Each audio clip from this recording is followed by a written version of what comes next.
Muy buen día, bienvenidas y bienvenidos. El Instituto Nacional para el Federalismo y el Desarrollo Municipal de la Secretaría de Gobernación, en colaboración con el Instituto Nacional de las Mujeres, les damos la más cordial bienvenida a nuestra sesión el día de hoy con el tema La importancia de la interseccionalidad en la atención a la ciudadanía.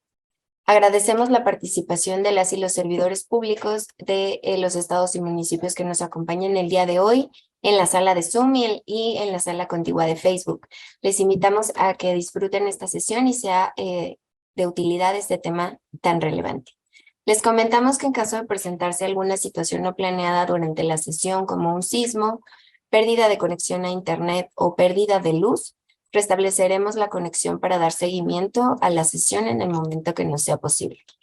A nombre del INAFED me permito presentar a nuestro titular, el licenciado Ignacio Valle Fernández.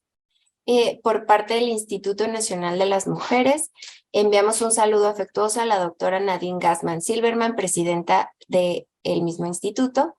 Y damos la bienvenida a la maestra Yamile Dugal de Benavente, directora de Capacitación, Certificación y Materiales Educativos, y a la doctora Sagrario Cruz Carretero, profesora investigadora de la Universidad Veracruzana.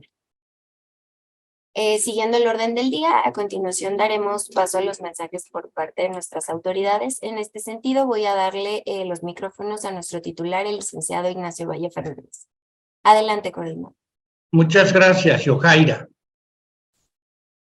Bueno, a la Secretaría de Gobernación le entusiasma poder dar continuidad, porque aquí estamos ya muy lejos de cuando comenzamos, dar continuidad a la colaboración que tenemos con el Instituto Nacional de las Mujeres, la INMujeres. El contacto cotidiano, normal, que tiene INAFED con este instituto, con INMujeres, es nuestra compañera Gisela Márquez, su coordinadora de INAFED, y que, pues, en mi perspectiva y experiencia de trabajo, encarna el alma de lo que es INAFED,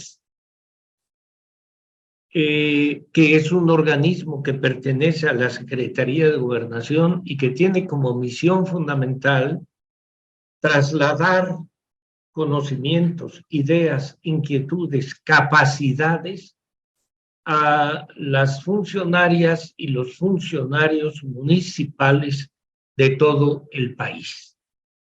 Y uno de esos temas de alertar la conciencia y organizar bien nuestro trabajo es el que tiene que ver con todo lo que divulgamos de INMujeres. De tal manera que hemos podido trasladar temas de igualdad sustantiva, de prevención de violencias contra las mujeres, de empoderamiento, autonomía económica, acceso pleno a los derechos fundamentales, etc. La agenda, como ustedes lo saben, pues es muy amplia, pero hemos intentado en INAFED serle útil a esa enorme gama de temas que tiene necesidad de divulgar en mujeres. El día de hoy, cuando hablo de continuidad, vamos a llevar a cabo el primer diálogo del programa que tenemos concertado para este año con ese instituto. Y están previstas 8 sesiones, desahogar 8 sesiones. Esta es nuestra primera sesión y, como ya se dijo, se va a abordar aquí un tema que se denomina importancia del enfoque de interseccionalidad en la atención a la ciudadanía. Va a estar, como ya lo dijo nuestra conductora, va a estar a cargo de la exposición la doctora Sagrario Cruz Carretero, que es profesora investigadora de la Universidad veracruzana, y que vi un poquitito de la ficha, digamos, no bibliográfica, biográfica de los antecedentes de la maestra Sagrario, y muy difícilmente se encontraría una persona que pueda hablar sobre este tema de interseccionalidad con más autoridad que ella, porque yo veo aquí que ha dedicado gran parte de su vida a eso y a la lucha contra el lenguaje discriminatorio y a defender la idea de reconocer la influencia de origen africano en la población mexicana, a grupos latinoamericanos, afrocaribeños, etc. Lo que me parece muy importante, y cuando veo que desempeña su trabajo en la Universidad Veracruzana y se ha ocupado de esos temas, como comprenderá, compañera Sagrario, me vino a la cabeza inmediatamente la imagen de Yanga, el luchador que fue traído de África Occidental y llegó a esclavizado a Veracruz. Y bueno, eso ya sabemos que hubo esclavitud. Los españoles trajeron para las plantaciones azucareras esclavos negros. Pero lo muy importante de Yanga, que es lo que me sugirió su trabajo en Veracruz, es que este hombre se rebeló. Fue, haz de cuenta, como nuestro Espartaco, e hizo una lucha de la esclavitud contra el colonialismo español, y oh sorpresa, ganó y logró lo que se reconoció en la colonia como el primer territorio libre de toda América. Esto por ahí de los años 30 del siglo XVII. Esa presencia, esa necesidad de lucha me llevó a recordar, por el trabajo de usted, que Vicente Guerrero fue nuestro segundo presidente, pero era afrodescendiente, Vicente Guerrero.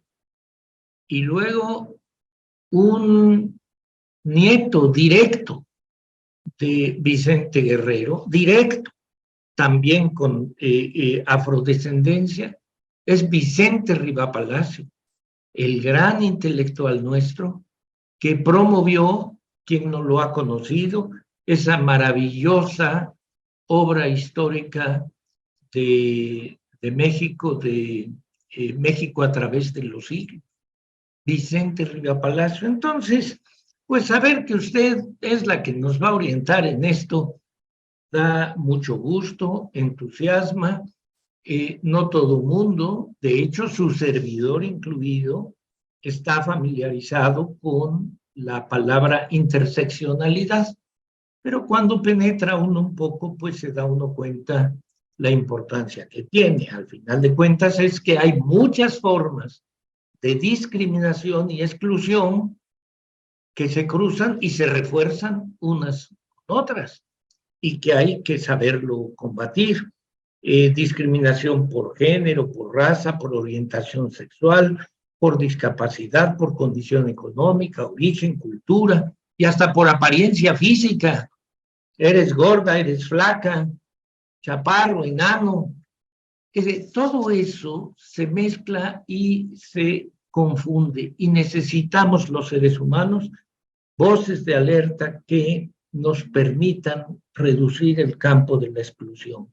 De hecho, no siempre es fácil. Hay mujeres blancas que han discriminado a mujeres por ser negras, personas negras que han discriminado a personas negras, como ocurrió en el conflicto de Hutus y Tutsis en Ruanda antes de que terminara el siglo XX.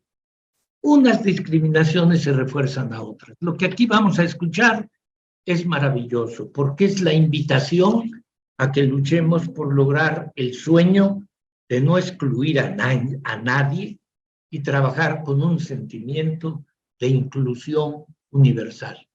Por supuesto, no puedo terminar sin agradecer la presencia de la maestra Yamilet Ugalde, cuyo cargo ya anunció nuestra compañera, y mandar a través de ustedes un saludo afectuoso, pero sobre todo agradecido por la continuidad de estos esfuerzos a la doctora Nadis Gatman, presidenta de InMujeres.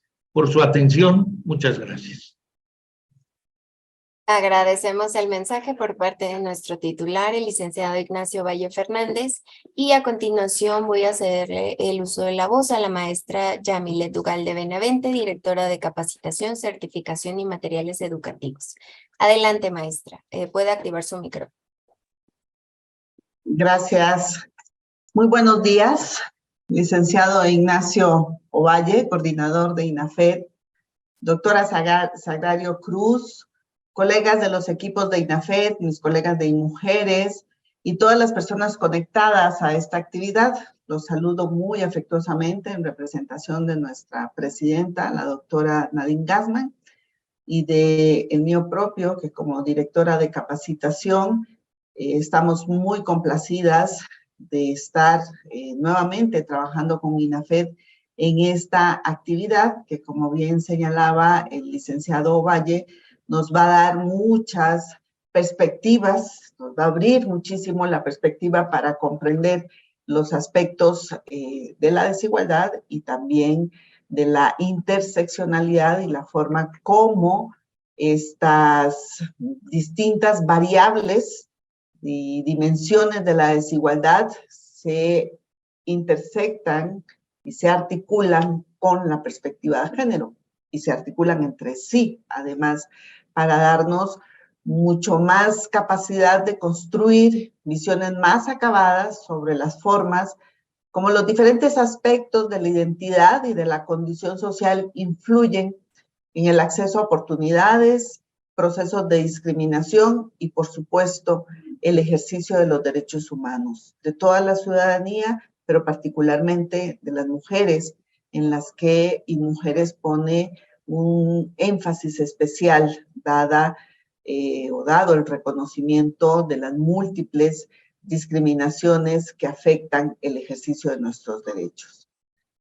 Estoy segura que los aportes que nos facilitará la doctora Sagrario estimularán nuestro aprendizaje y, aún más importante, nuestra acción, porque la perspectiva de interseccionalidad es indispensable para el diseño y ejecución de la Política Nacional de Igualdad entre mujeres y hombres, la cual es una obligación del gobierno federal en todos sus ámbitos de gobierno, el federal, el estatal y el municipal, a través del cual estamos llegando en esta relación y en esta alianza con INAFED. Por eso la agradecemos, la festejamos y, como bien lo indicó el licenciado Valle, pues queremos a través de esta actividad seguir fortaleciendo nuestros lazos de colaboración y de cooperación.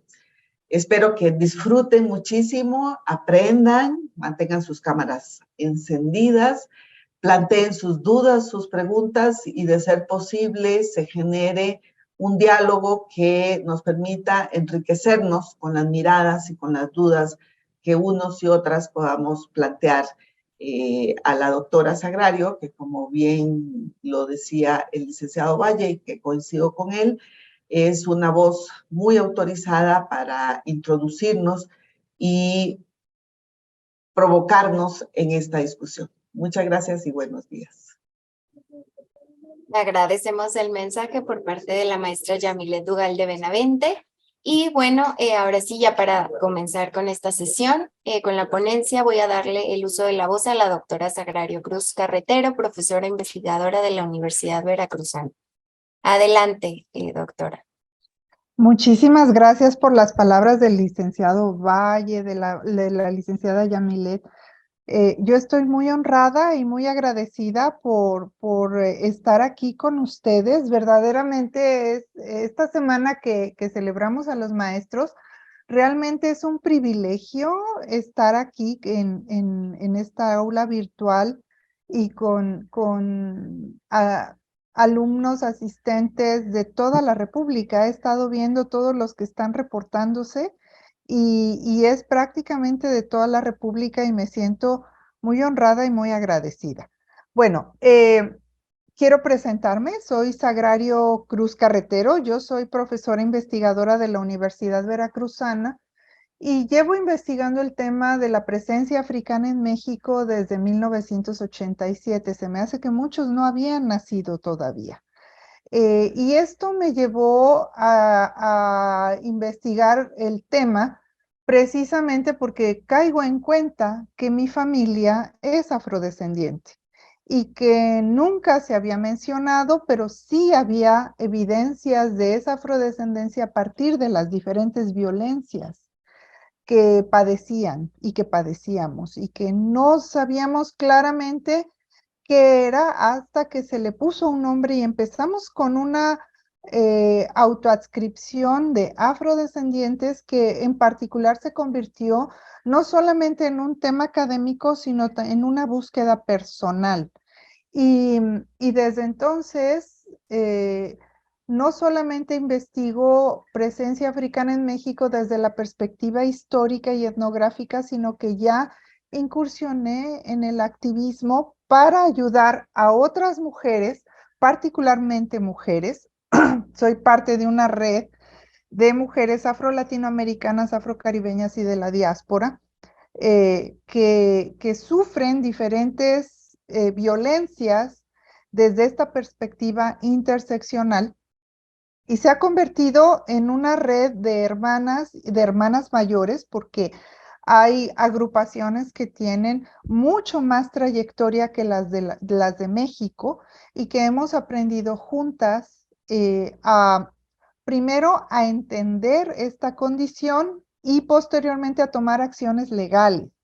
Déjenme decirles que nosotros demandamos ante la Comisión Interamericana de Derechos Humanos la inclusión de la pregunta racial en la encuesta intercensal 2015 en el censo 2020. Esta pregunta de identidad étnica y racial es la que seguramente les hicieron de qué se considera usted indígena o afrodescendiente. ¿Por qué? Bueno, vamos a hablar de eso precisamente, cómo la omisión estadística, el etnocidio estadístico nos merma derechos y cómo el no entender como mestizos qué condición étnica tenemos también nos genera mucha confusión.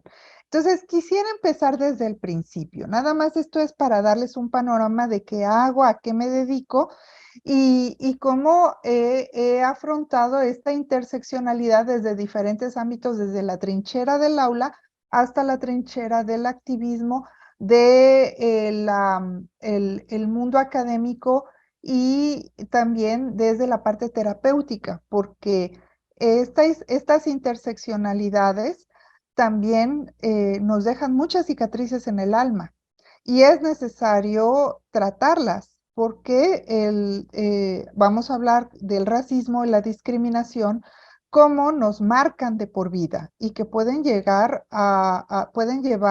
a una persona incluso hasta el suicidio. Entonces, esta parte terapéutica es algo que empecé a incursionar recientemente y que pues me alegra mucho poder ayudar a la gente. En verdad es una satisfacción más mía que de la de las personas que me escuchan y a quienes atiendo.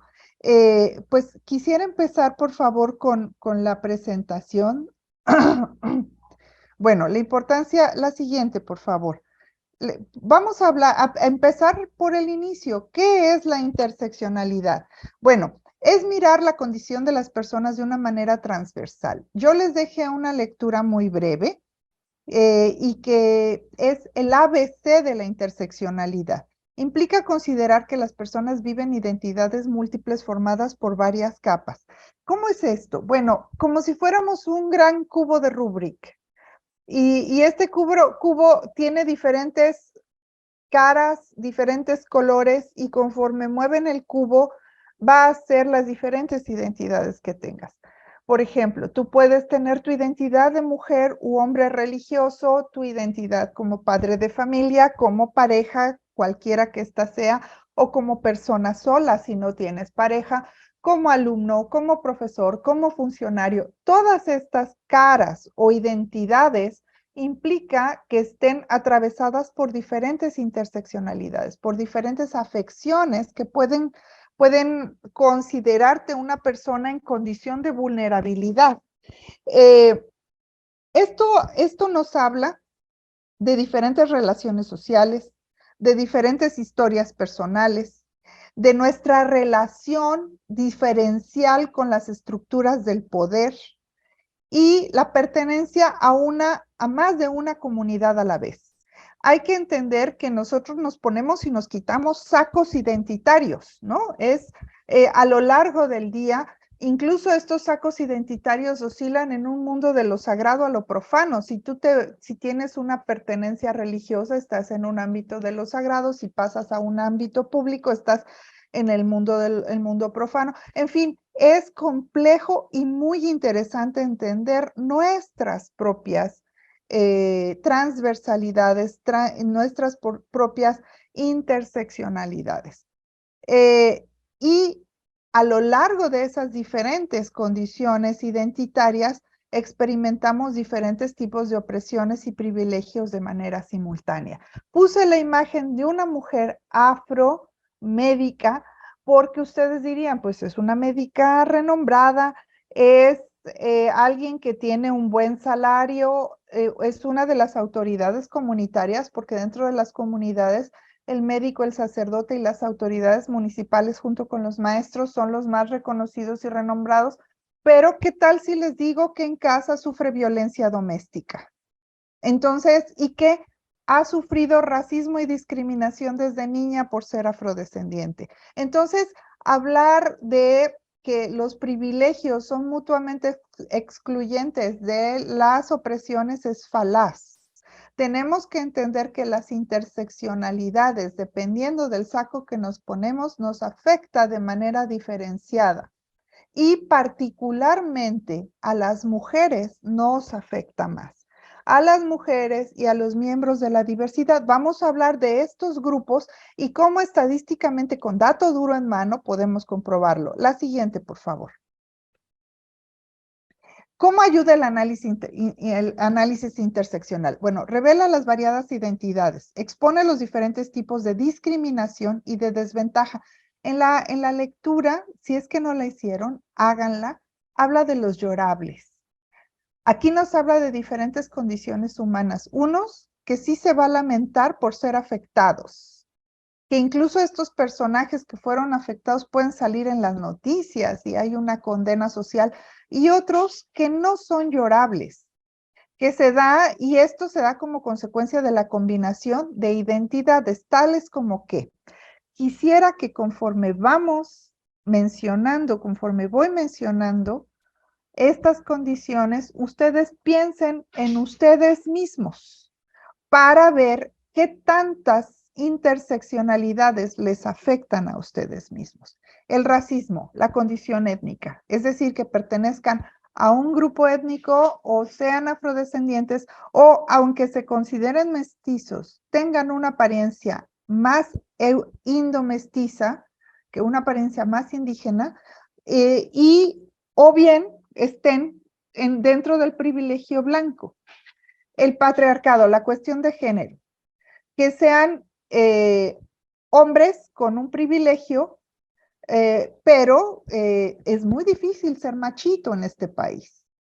Los hombres cargan una responsabilidad agobiante, abrumadora. O ser mujer, que ya les mencioné que tiene condiciones de sometimiento muy particulares, o ser género no binario. ¿Qué es género no binario? Que no se consideran hombres o mujeres y son miembros de la diversidad. De toda esta variante de las diversidades étnicas que conocemos. La opresión de clase, la carencia de recursos, ¿no?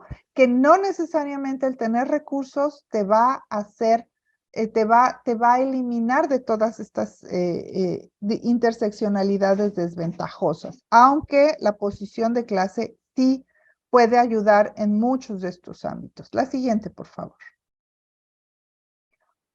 Otros sistemas de discriminación, la actividad económica. ¿A qué te dedicas?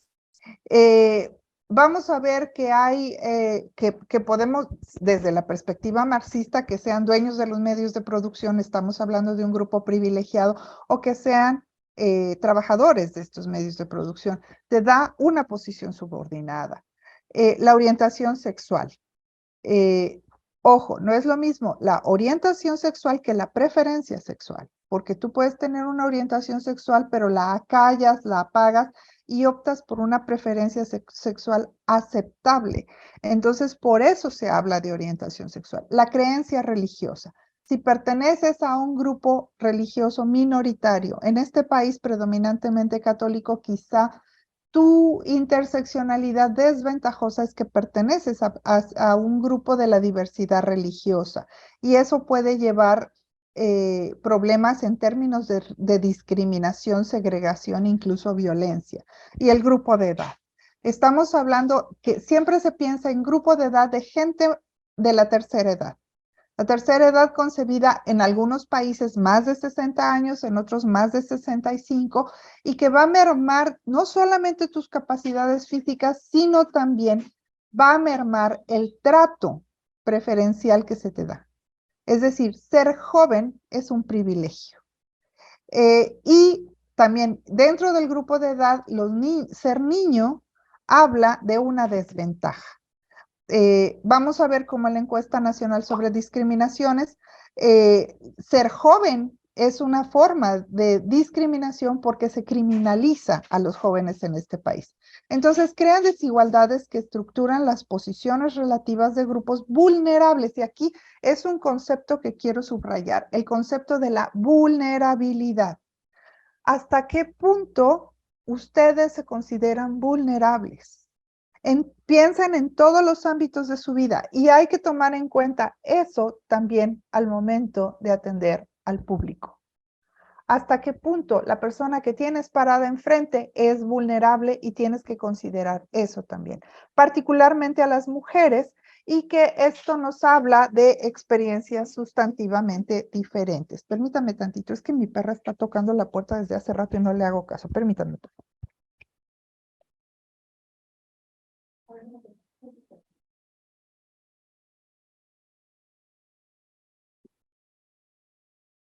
La siguiente, por favor.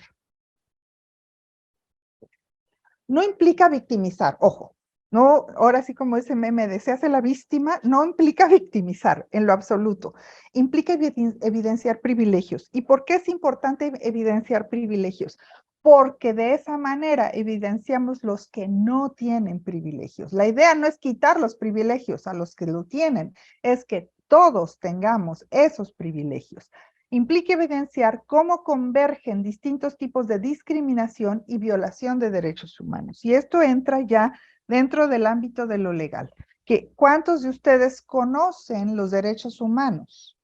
¿Cuántos de ustedes saben qué derechos humanos se violan cuando te niegan un servicio, cuando sufres violencia por parte de las autoridades o cuando sencillamente eres invisibilizada y no te atienden, ¿no? Se hace especial énfasis en el género para hablar de interseccionalidad, pero hay que partir de un concepto más amplio que es la discriminación. ¿Cuántos de ustedes conocen a ciencia cierta qué es la discriminación?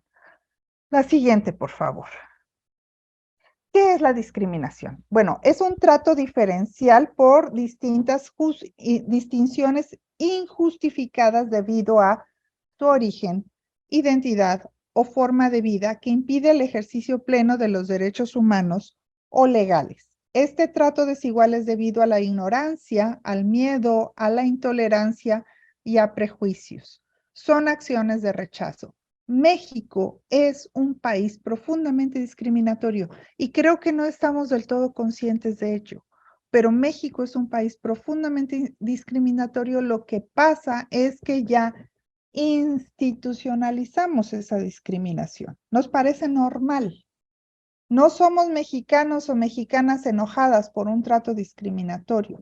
Vamos a ver que esto ha cambiado con el tiempo. Desde el 2000 que existió, que se funda CONAPRED, el Consejo Nacional para Prevenir la Discriminación, vemos acciones concretas en donde se permite la denuncia e incluso en Ciudad de México ya discriminar es un delito. No en todos los códigos civiles está la discriminación como un delito. En la Ciudad de México, sí. Y que esto cambia sustancialmente los procederes discriminatorios. Ojo, ninguna sanción elimina completamente el delito, pero vemos que por siquiera hay actos educativos, acciones educativas que permiten informar a la población cuando estás cometiendo un acto discriminatorio y las consecuencias que puede tener. La que sigue, por favor. Esta es la ENADIS. La ENADIS 2017, la ENADIS 2022, todavía no se publica. No sé si ustedes tienen conocimiento qué es la ENADIS. La ENADIS es la Encuesta Nacional sobre Discriminación en México. Se realizó en 2017, no tenemos los datos más recientes del 22, pero sí tenemos la EDIS, ahorita vamos a hablar de la EDIS, que es la que se hizo en Ciudad de México. Ciudad de México es una ciudad de avanzada. Tiene acciones concretas contra la discriminación que son envidiables, realmente. Bueno, ¿cuáles son los grupos más discriminados acorde a la ENADIS? Quiero que vean la segunda línea, dice población de la diversidad religiosa. Los más discriminados son aquellos no católicos. Población de la diversidad sexual, toda la diversidad sexual, LGBTIQ, PA+, ¿no? El signo de más. Trabajadoras del hogar remuneradas, lo que conocemos como servidumbres, sirvientas, muchachas, las trabajadoras, mujeres del hogar remuneradas. El siguiente rubro es población indígena. La población con discapacidad. Población afrodescendiente, le puse la flechita porque ese es el tema que yo trabajo. Ser joven, lo que les decía hace rato, ser joven en este país es un acto de discriminación porque se criminaliza. ¿Sabían ustedes que hay un buen número de llamadas telefónicas a la policía porque hay un grupo de jóvenes en la esquina? Esa es una de las llamadas más recurrentes a la policía. Mujeres mayores de 18 años. Por el simple hecho de ser mujer, tú ya estás dentro de un grupo discriminado.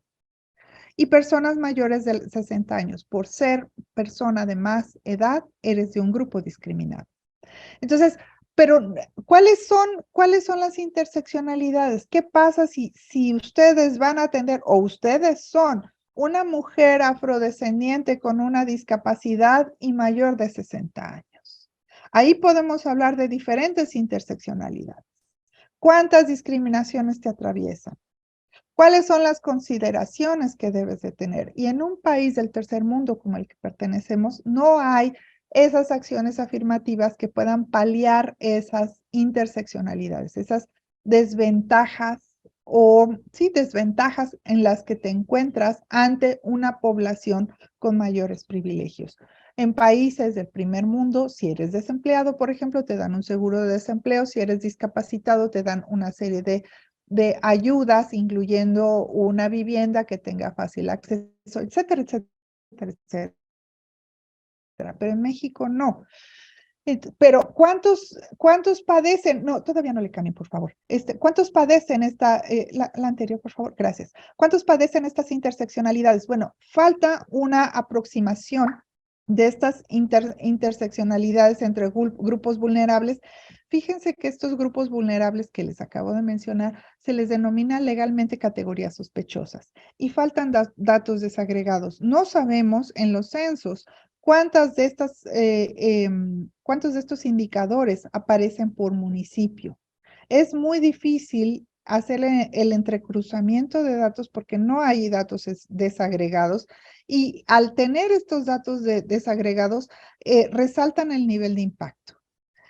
Tenemos que consultar de manera aislada el Instituto Nacional de Migración, la SEP, la Secretaría de Salud y por supuesto los datos del INEGI y aplicar la transdisciplinariedad, es decir, vamos a ver cómo abordar este problema a partir de la psicología, a partir de la rehabilitación física, a partir de cursos sobre identidad y combate al racismo. Es decir, tenemos que afrontar la problemática desde diferentes disciplinas y no nada más desde la parte burocrática o la parte médica aislada, sino que pensar en esta transdisciplinariedad en lugar de la multidisciplinariedad. La multidisciplinariedad es que cada quien trabaja con su caja de herramientas y la transdisciplinariedad es que yo me voy a atrever a meter las manos en la caja de herramientas de la estadística, de la psicología, de la educación física, etcétera, etcétera.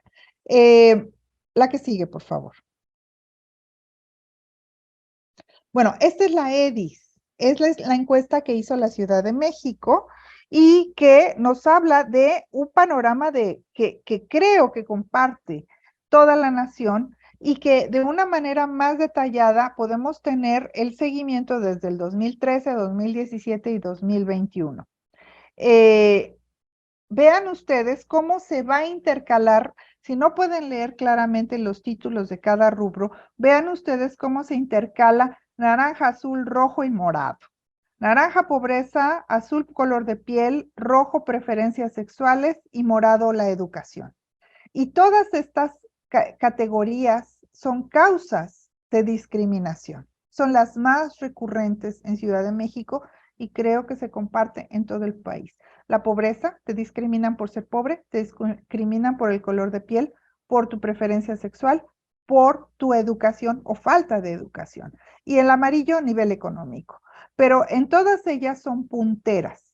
Vamos a ver entonces que México tiene una tendencia a discriminar por el color de piel y la pobreza.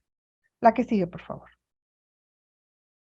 Y aquí está claramente, en términos numéricos, comparando las tres EDIs, como el puntero es de piel morena. Vean ustedes la columna de la izquierda hasta arriba, de piel morena, por ser indígenas, por ser mujeres, por ser gays, por ser pobres, por ser adultos mayores, por ser gente con discapacidad.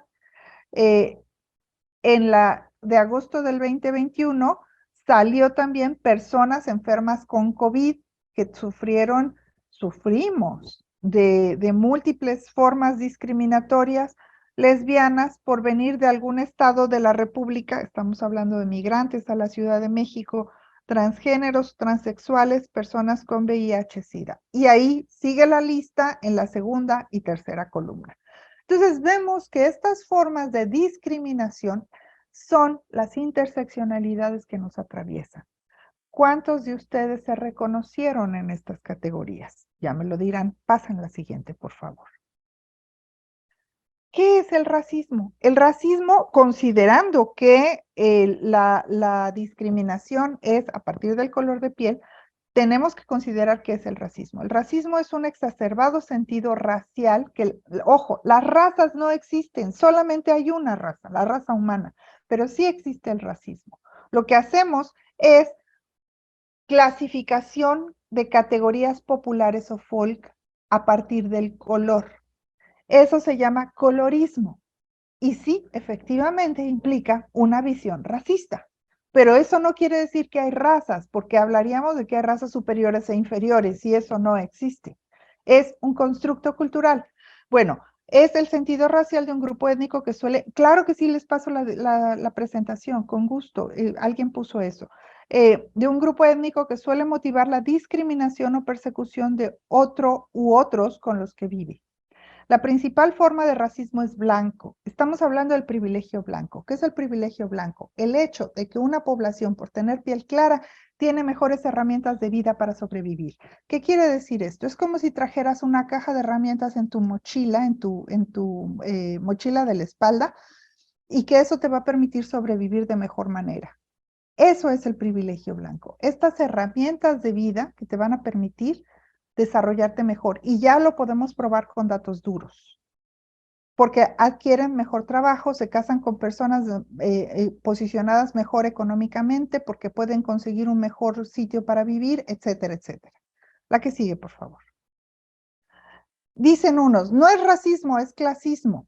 Bueno, las diferencias económicas de clase social y de acceso desigual a recursos de la sociedad, la violencia, amenazas de violencia, desinformación, mentiras, aislamiento y codicia favorecen actos racistas.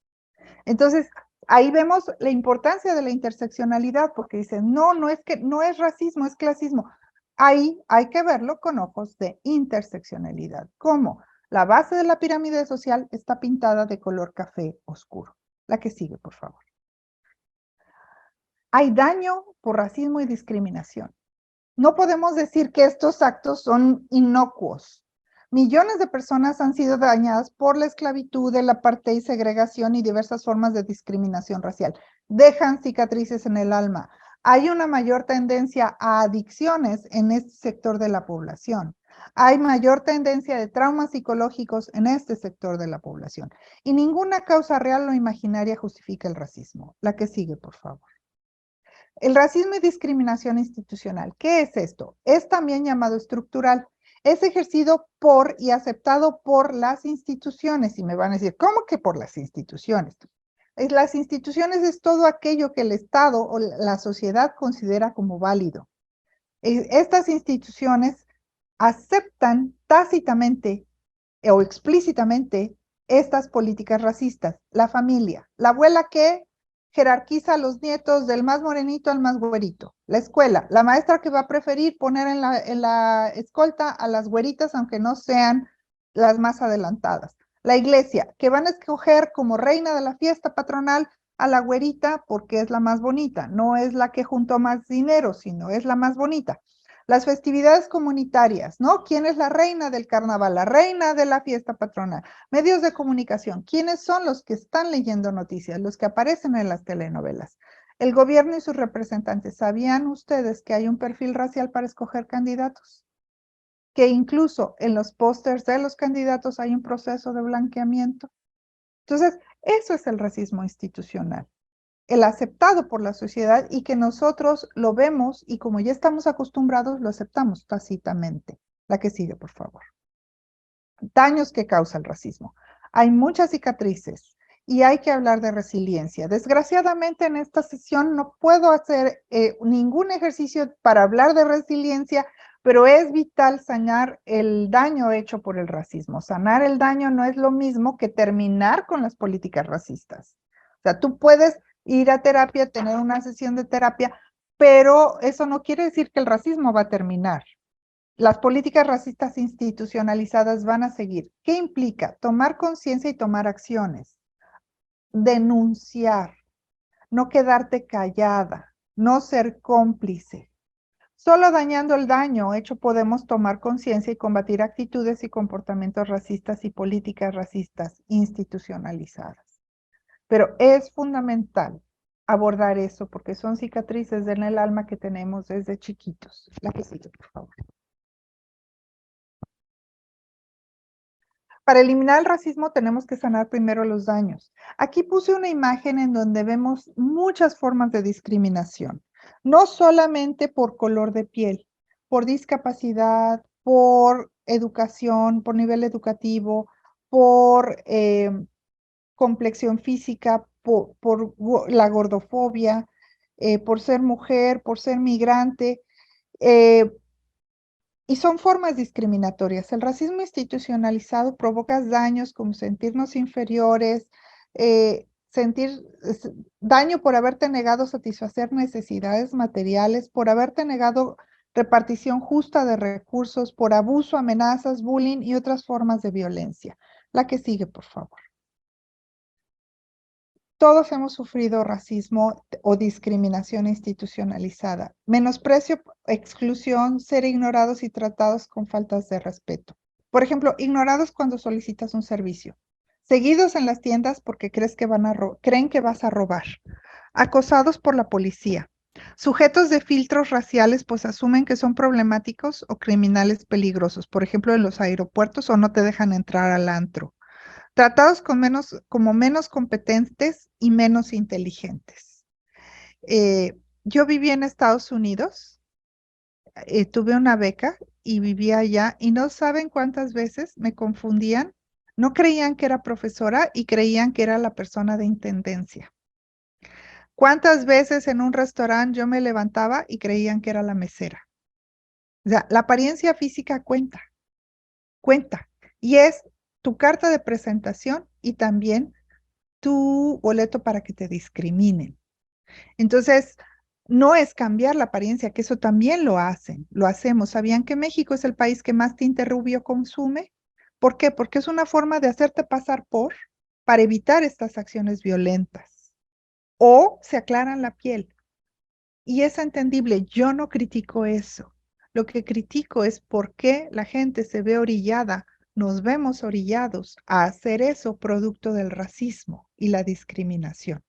El hacerte pasar por y tener una apariencia física que corresponde al sector privilegiado. La que sigue, por favor. Bueno, el racismo institucional es carente de interseccionalidad, por supuesto. Las instituciones sociales supuestamente que están para proteger a los ciudadanos, pásala por favor, así continuo, es el gobierno, policía, sistema de justicia, medios de comunicación, instituciones educativas, que se supone que están, que están para protegernos, pero se convierten en agentes del racismo que estereotipan a la población con base a raza, entre comillas, como delincuentes peligrosos, menos inteligentes, entre otras cualidades que denigran y discriminan y excluyen. La que sigue, por favor. Y entonces vemos cómo en todos estos ámbitos unos ponen palomita y otros ponen tache. Esto se llama pigmentocracia. Y vemos cómo la pirámide social tiene una gran base oscura, un sector medio más claro y una cúspide blanca. Y esto lo que les hablaba, hay un proyecto que se llama Proyecto Perla, en donde con medición de la gama de color que les pasé al inicio, esta gama de diferentes colores, se medía el color de la piel de las personas y pudieron comprobar que en México la gente con la piel más clara tiene mejores privilegios. Y Lenadis, que ya les mencioné, que los sectores más oscuros son los no privilegiados. La que sigue, por favor. Y bueno, esto es el colorismo o pigmentocracia y vamos a ver cómo la gente procura cambiar su pelo, su color de piel para tener mejores oportunidades. En México no existe una cartilla que te designe con tu condición étnica o racial, a diferencia de otros países. Pero lo que les decía, sí hay categorías folk o populares. El hecho mismo de decirte güerita en el mercado es darte un beneficio, un piropo, para hacerte pasar por. Y vamos a ver que hay un daño por este racismo internalizado. ¿Qué es el racismo internalizado? Es cuando tú asumes que sí te mereces ese maltrato. Es cuando lo ves como normal o aceptado. Estas actitudes racistas pueden ser tan poderosas que son internalizadas por los sujetos y esto va a modelar la forma en que pensamos y sentimos de nosotros mismos y también tratamos y hacemos menos a nuestro propio grupo de la misma forma en que nosotros hemos recibido el maltrato. O sea, ves bien que maltraten a uno igual que tú. Ves bien que tú maltrates a otros igual que tú. Y se termina maltratándose a uno mismo y entre nosotros. Esto se llama racismo internalizado y que lleva a muchas enfermedades. ¿Saben que hay mujeres que se aguantan de ir al baño por estar atendiendo a los demás? Porque no creen que no merecen satisfacer sus propias necesidades ellas mismas. ¿Saben ustedes que hay mayor presión arterial? Hay problemas de presión arterial en las personas con un racismo internalizado. ¿Saben que hay tendencia a la obesidad entre las personas con ese racismo internalizado porque terminan comiendo lo que los demás dejan para que no se tire? O sea, muchas actitudes de este racismo internalizado que no consideramos y que es parte también de estas interseccionalidades. La que sigue, por favor. Y el ciberbullying. ¿Hasta qué punto las imágenes que compartimos denuestan, es decir, denigran? Ojo, la palabra denigrar quiere decir convertirse en negro. ¿Hasta qué punto nosotros, exactamente los memes, José Carlos, los memes que compartimos son parte de este racismo y discriminación institucionalizado? Está bien compartir a alguien que tiene apariencia indígena y burlarte de eso, o que tiene probablemente una tara mental y compartimos la imagen de esa persona, o una persona con obesidad.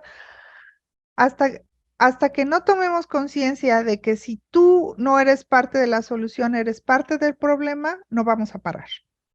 Y entender que este ciberbullying ha llevado incluso al suicidio. Y no solamente por apariencia física, sino también por orientación sexual. ¿Hasta qué punto tú compartes memes que se burlan de las personas de la diversidad sexual? ¿No? O sea, tomar conciencia de eso está mal. Está mal, no es correcto. ¿Hasta qué punto tu vocabulario contribuye a un vocabulario que no promueve la paz? Es un vocabulario racista y discriminatorio. El hecho de decir naco o referirte para insultar a alguien por su condición física o su condición étnica. La que sigue, por favor. Bueno, ¿por qué debemos considerar el racismo y la discriminación al hablar de interseccionalidad? Bueno, es una estrategia que sirve para vincular a la persona, bueno, para vincular las bases de la discriminación con el entorno económico, político y legal que alimenta la discriminación. ¿En dónde podemos evidenciarlo? En las políticas económicas, en la militarización, en las nuevas tecnologías. Por ejemplo, ¿cuántas personas con estos factores de interseccionalidad vulnerable son analfabetas digitales? ¿Cuántas personas están sometidas por una actitud patriarcal y que incluso es ejercida por las mismas mujeres? ¿Y cuántos introyectamos una visión colonial e imperialista de dominio y que no somos capaces de reclamar derechos? La que sigue, por favor.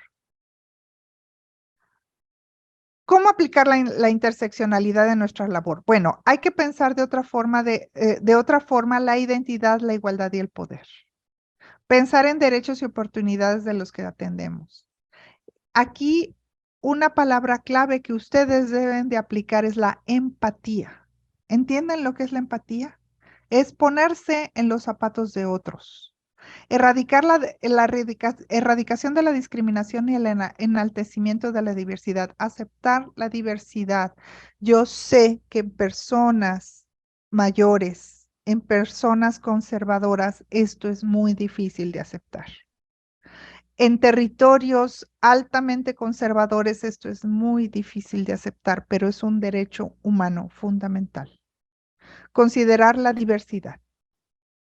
Considerar las historias de vida. Yo sé que no pueden estar haciendo entrevistas a cada persona que ustedes atienden, pero hay que tratar de saber lo más que se pueda, hacer un retrato de los hombres y mujeres para la investigación, análisis y planeación, de los municipios que atienden, de los funcionarios que atienden, formas de pobreza y opresión, considerar los datos desagregados de condición étnica, sexo, edad, estatus ciudadano y otras formas de identidad. Y la utilidad de la interseccionalidad dependerá de cómo se utilice. Aquí les traigo unos ejemplos, solamente algunos. Pasa a la siguiente, por favor. De la importancia de los datos, de estos datos, de este retrato que tienen que hacer de las personas que atienden, ya sea municipios, sus funcionarios, y la heterogeneidad y desigualdad que se tiene en toda la República. Por ejemplo, la administración pública municipal, las finanzas municipales, el asunto jurídico, estos son lo que atiende el INAFED, los programas federales y elaboración de proyectos. Me voy a centrar en la elaboración de proyectos. ¿Podemos hablar de igualdad de capacidades de los estados para la elaboración de proyectos municipales? Ustedes tienen la respuesta, claro que no. Hay grandes brechas de pobreza y exclusión. Vamos a considerar solamente estos aspectos: condición étnica, afrodescendiente y brecha digital, para que vean ustedes por qué es tan importante tomar en cuenta la interseccionalidad. La que sigue, por favor. Porcentaje de población afrodescendiente. La población afrodescendiente es todo un problema complejo definirlo, pero lo que es claro es que han estado en un rezago de atención educativa, de salud, del piso social básico, que es salud, alimentación, vivienda a nivel de ingreso y educación. Eso es el piso social básico. Vean el estado que más población afrodescendiente tiene: Guerrero, Oaxaca, Veracruz, Estado de México, Ciudad de México y Baja California, por los migrantes haitianos. Estos estados son los que cuentan con mayor rezago. La que sigue, por favor. Vamos a ver ahora el panorama étnico. Los estados, no sé si está clara la imagen, pero los estados con mayor presencia indígena son sur y sureste. Y vemos de nuevo los más indígenas: Veracruz, Puebla, Guerrero, Oaxaca, Chiapas y Yucatán. Nuevamente pintado el sur, sureste, y que coincide con la población, los estados con población afrodescendiente: Guerrero, Oaxaca, Veracruz. La que sigue, por favor. Aquí está más clara la imagen de los estados con mayor población indígena. En primer lugar, Chiapas, Oaxaca, Veracruz, Puebla, Yucatán, Guerrero, Estado de México, Hidalgo y así sucesivamente. La que sigue. Y el analfabetismo. ¿Podemos decir que esos estados están en igualdad de circunstancias que Nuevo León? No. ¿Que la Ciudad de México? No. Tan solo por el índice de analfabetismo en población indígena, vean ustedes los hablantes de una lengua indígena, la parte naranja es la analfabeta, y vean los no hablantes de lengua indígena, la parte naranja es la parte analfabeta. Tenemos un mayor rezago educativo en estados donde hay población indígena. No existen estas cifras para población afrodescendiente. Uno mismo como investigador tendría que armar estas gráficas. La que sigue, por favor. Y la vulnerabilidad que les había yo dicho. En términos de vulnerabilidad educativa, ¿cómo puedes exigir que un municipio aplique para ciertos programas para bajar recursos si son analfabetas digitales? La vulnerabilidad educativa de las personas en cada entidad federativa es identificada de acuerdo a su logro educativo para la edad, la carencia de servicios y espacios en vivienda y el porcentaje de hogares con madres solteras. Eso es vulnerabilidad educativa. Por ejemplo, hay un mayor índice de hogares encabezados por mujeres en los estados donde hay mayor población afrodescendiente. La vulnerabilidad del sistema educativo se determina por las limitaciones en su desempeño y sus carencias de recursos humanos, físicos y financieros. ¿Podemos decir que los estados con población indígena y afrodescendiente se encuentran en vulnerabilidad educativa? Absolutamente sí. Entonces, no puedes exigir el mismo desempeño para esos estados que para los estados que cuentan con menos población étnica y menos población afrodescendiente. Consideremos otro factor. La que sigue, por favor. La pobreza de aprendizaje. Bueno, pongan ustedes que hay escuelas, hay maestros, pero no existe un desempeño académico óptimo entre los estudiantes. ¿Por qué? Porque tiene que ver con entre muchos factores, con las condiciones del hogar. Y se habla de una pobreza de aprendizaje. Aunque haya las escuelas, aunque haya los maestros, hay una pobreza de aprendizaje por las condiciones de los hogares que proceden. Entonces, es la proporción de niños que no son capaces de leer y entender un texto simple al final de la primaria y que han sido privados de escolaridad, ya sea por no asistir a la escuela o porque tienen un significativo rezago de escolaridad por hogar. Ya no, aquí no presenté abandono escolar o deserción escolar, pero entre estos estados hay un altísimo porcentaje de abandono escolar. La que sigue, por favor. Y esto es la brecha digital. Vean ustedes los estados con mayor acceso a Internet y que esto fue clave ahora en la pandemia para poder aprender. Los estados con más acceso a Internet son Ciudad de México, Baja California, que es Baja California Sur, Nuevo León, Querétaro, Baja California Norte, Jalisco, Aguascalientes. Y los menos, vean ustedes, tienen 76% de Internet, es decir, 7 de cada 10, casi 8 de cada 10 tiene Internet. Vean ustedes, en contraste, los estados de Tabasco, Guerrero, Oaxaca y Chiapas, que son estados con mayor población indígena y afrodescendiente, 34, 32, 29 y 22. Entonces, hablando de brecha digital, vemos una interseccionalidad que es considerable. Tú no puedes exigir que tengan el mismo desempeño en términos de conectividad, de acceso a la información por redes digitales, incluso capacidad de respuesta a la brevedad cuando no se tiene acceso a Internet. La que sigue, por favor. Y otro factor que hay que considerar, para hacer trámites y servicios, por supuesto, esto es el desplazamiento forzado. Una condición que existe desde hace muchos años, el desplazamiento forzado, pero que en estas condiciones de vulnerabilidad se ha visto más acentuada a partir de la pandemia. Esto es un panorama de 2019, antes de la pandemia, pero vean ustedes los estados con mayor índice de desplazamiento forzado. Oaxaca, Chiapas, perdón, el más alto es Guerrero. Aquí no aparece desglosada las causas, pero regularmente es desempleo y violencia. Guerrero, Oaxaca, Chiapas, luego Sinaloa, Chihuahua y así, bueno, también Michoacán, ¿no? Entonces, hay que considerar muchos factores para hablar de atención ciudadana por región, por estado. Por eso es tan importante considerar la fotografía interseccional de cada lugar. La que sigue, por favor. Y bueno, ¿cómo aplicar la interseccionalidad en el INAFED? Recoger datos empíricos y estadísticos desagregados que impactan grupos vulnerables o categorías sospechosas. Mujeres, grupos étnicos, afrodescendientes, diversidad religiosa, diversidad sexual, mayores de 60 años. Establecer prioridad de proyectos entre los más marginados identificados previamente al analizar el entrecruzamiento de distintas formas de discriminación. Aquí sí estoy de acuerdo con López Obrador, primero los pobres.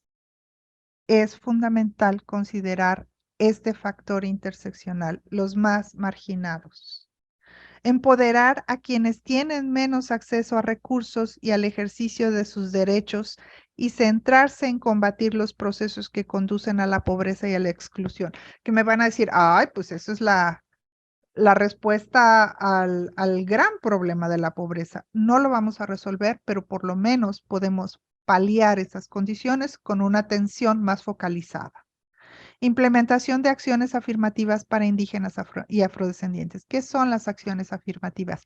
Toda aquella acción institucional que favorezca que tengan beneficios. Acciones afirmativas para presentar exámenes de admisión, acciones afirmativas para exentarlos de pagos médicos, acciones afirmativas para tener mayor conectividad, para enseñarlos a manejar incluso los dispositivos móviles, algo tan sencillo como el celular. ¿Saben ustedes que no se pueden registrar muchas personas en los municipios porque no saben, son analfabetas digitales? Entonces, estamos hablando de una acción muy sencilla para nosotros, pero que para ellos es una proeza. La que sigue, por favor. La importancia de los datos desagregados. Bueno, aquí nada más quería yo mostrar una radiografía del municipio más afrodescendiente de Veracruz y es el municipio más viejo. ¿Por qué? Porque todos los jóvenes se fueron. Emigraron por desempleo, causas familiares y violencia. Y vean ustedes el contraste del municipio más joven. Esta es una pirámide sana, digamos. Y la de la derecha es una pirámide con alteraciones por condiciones de vulnerabilidad. La que sigue, por favor. Y ya para terminar, quiero que veamos, esta es la imagen que venía en la lectura, es una radiografía de las diferentes interseccionalidades Me gustaría que revisaran la lectura y que vieran las diferentes interseccionalidades que atraviesan a un individuo y que ustedes mismos se ubicaran allí. Quiero que vean, por ejemplo, las privilegiadas, ¿no? Masculino, hombre, blanca, origen europeo, heterosexual, rico, cuerpo, mente normativo, es decir, que tienes una condición de apariencia física aceptable, titulada, es decir, que tienes una carrera y que estás titulada, joven, atractivo, clase alta y medio alta, anglófono o hispanohablante, piel clara, no judío y fértil. ¿Quién pensaría que ser fértil es un privilegio? Pues lo es. Y los subyugados o que tienen estas condiciones de vulnerabilidad, infértil, judío, piel oscura, lengua minoritaria o lengua indígena, clase trabajadora, no atractivo físicamente, acorde a los estándares europeos, que eso también sería una discusión de los estándares estéticos eurocéntricos.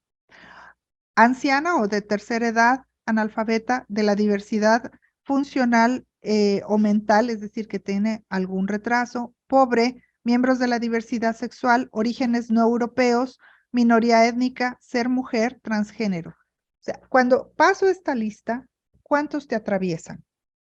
¿Cuántos tú ves allí tus racismos y tus discriminaciones? Entonces, esto es un ejercicio de empatía, no los quiero poner tristes, no quiero que tengan recuerdos de la infancia violentos, sencillamente que confronten estas condiciones para entender cómo vas a atender a tu público, cómo vas a atender y a entender a tu público. La que sigue, por favor. Y bueno, por una visión, una atención con visión interseccional, pues precisamente se está dando esta capacitación. Y perdón que me pasé más del tiempo, intenté hacerlo lo más rápido posible, pero a veces me clavo. Muchísimas gracias, hasta aquí lo dejo y me encantará leer sus preguntas y sus comentarios. No, para nada se pasó del tiempo, doctora. Muchísimas gracias por esta gran presentación. Y bueno, de igual forma, nuevamente agradecemos el interés de las autoridades municipales y estatales que nos acompañan el día de hoy. A continuación, daremos paso al espacio de algunas preguntas, comentarios, si tuvieran. Mis compañeras de InMujeres les van a dar lectura. Adelante.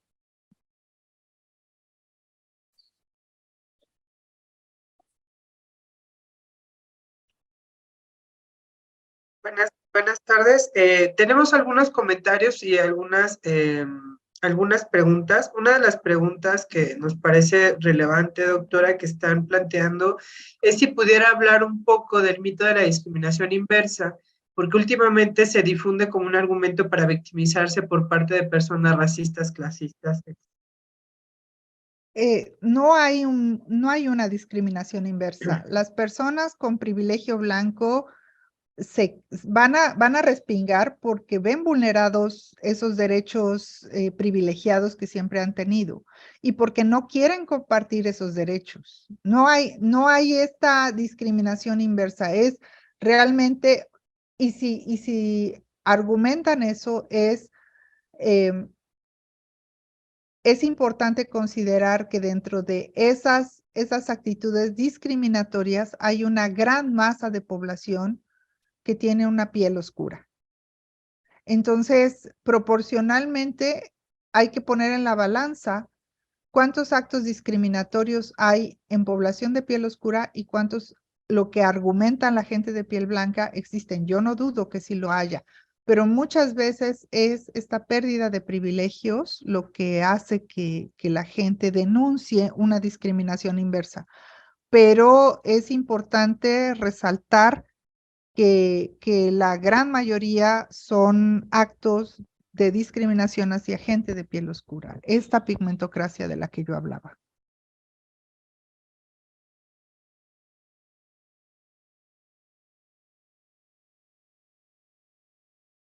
También tenemos unos comentarios, le voy a leer sobre el comentario de Erika Parre sobre la discriminación, que se volvió parte de la cultura en gran parte del mundo y se normaliza. Resulta complejo y una gran labor generar conciencia y que sea identificada la discriminación. El caso de la indígena mixteca Roxana, que mató a su violador, y la jueza en Estado de México dictamina que se excedió en el uso de la fuerza. Y es que parece creer que debes tener control total de tu persona, incluso después de haber sufrido un grave trauma. Es decir, el violador tiene más derechos y de pilón debe pagar una gran cantidad de dinero en indemnización. Es triste porque se siente como violencia de género, no solo por parte del violador, sino por parte de la misma juez. Coincido totalmente con su comentario. Ahí hay la jueza no está procediendo con esta visión interseccional y que apoyo totalmente las protestas que se están haciendo en torno a este caso.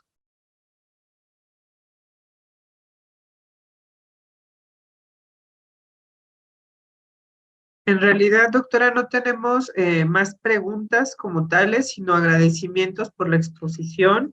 La felicitan, hablan que es un excelente tema, que considera que este tipo de conferencias se deben de realizar se deben seguir realizando para generar conciencia. No tenemos ninguna otra más, ¿cierto, René? No hay más preguntas. Bueno, a mí me gustaría dejarles una tarea. Como buena maestra, voy a dejarles tarea a todos. Y es un ejercicio muy sencillo. Tomar conciencia de hasta qué punto tu vocabulario y tus acciones digitales contribuyen a este ejercicio de racismo y discriminación. Bueno, ¿qué vamos a hacer? Me gustaría que identificaran todas las palabras discriminatorias que usan para referirse a otras personas. Si las pudieran poner aquí, cada vez que hago este ejercicio con mis alumnos me sorprendo porque encuentro palabras nuevas que yo no conocía. Yo empiezo, la primera, naco, indiorante, chairo, aquí ya ahí pusieron una, paisano, muy bien, cafecito, gallo, esa no me la sé, compa, gordis, sí, negro, curiosito, ay Dios, sí, vieja, sí.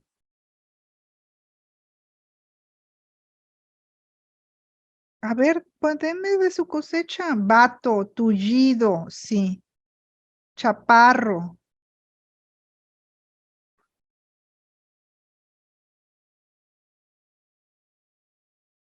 joto, moreno,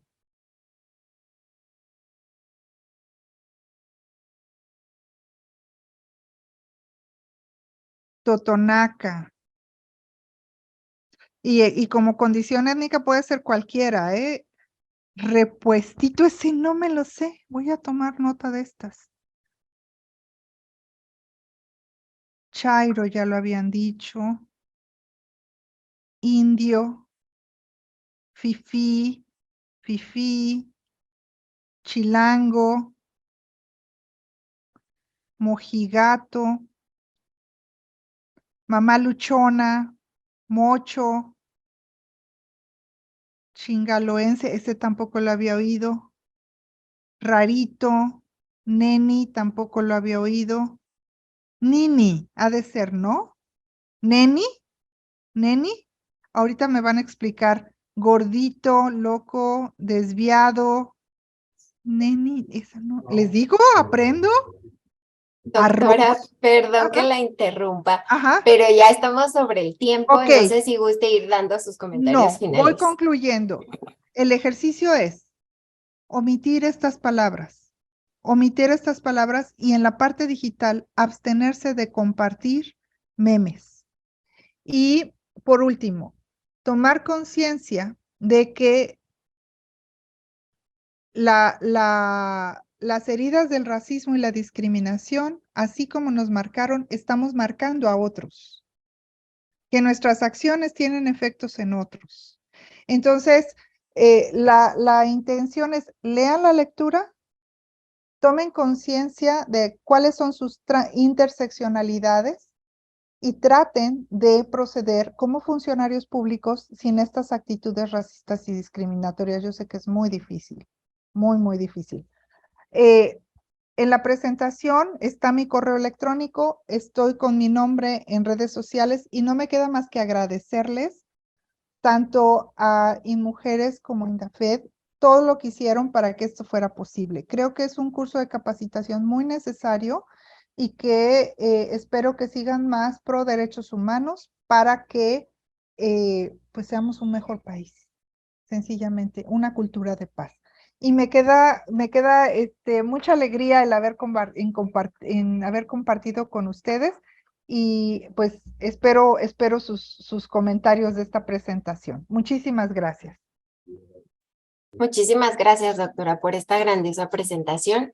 Y pues bueno, ya va para dar paso a nuestro cierre. Voy a darle el uso de la voz a la licenciada Gisela Márquez Benítez, subcoordinadora de Fomento y Desarrollo del Federalismo en el INAFED. Adelante, Gis. Muchas gracias, Joha. Pues no me resta más que agradecer a nombre de nuestro titular, el licenciado Ignacio Valle Fernández, a la doctora Sagrario Cruz por esta magnífica exposición, por este tema tan relevante, por supuesto a nuestras colegas y amigas ya de InMujeres, por esta gran colaboración que hemos desarrollado ya a través de estos años. Y pues permítanme comentarles también con gran agrado, como nos comentó nuestro titular al inicio de esta sesión, que vamos a tener en total 8 sesiones este año. Por ahí también vi que anda Yaisa Rodríguez, nuestra gran enlace en InMujeres, también muchas gracias. Maestra Yamilet, muchas gracias por acompañarnos. Yolanda, Yanira, por supuesto. Y los temas que nos restan este año van a versar sobre presupuestos públicos con perspectiva de género, sobre la agenda de cuidados en el territorio, sobre la autonomía y empoderamiento económico, sobre masculinidades, género y migración, sobre el acceso de las mujeres rurales e indígenas a la tierra, al territorio, al reconocimiento de los derechos agrarios, y también finalmente hablaremos de la ENAPEA, que ya en otras ocasiones lo hemos hecho, de esta estrategia nacional para la prevención del embarazo en adolescentes y su impacto en los estados y municipios. Solamente para concluir, pues agradezco esta gran forma de iniciar este ciclo de diálogos virtuales con InMujeres y agradezco muchísimo la participación de todas las autoridades estatales y municipales que nos acompañan, porque recordemos que ustedes son los primeros y las primeras respondientes a las necesidades de la población. Por ello es tan importante tener en cuenta un tema como lo es las interseccionalidades para identificar las formas en que podemos estar discriminando o no a la población que atendemos. En ese sentido, pues es de gran relevancia. Muchas gracias a todas y todos. Esperamos seguir contando con su participación tan activa como siempre. Les agradecemos. Que tengan una excelente tarde y nos vemos en la próxima sesión. Un abrazo a todas y todos.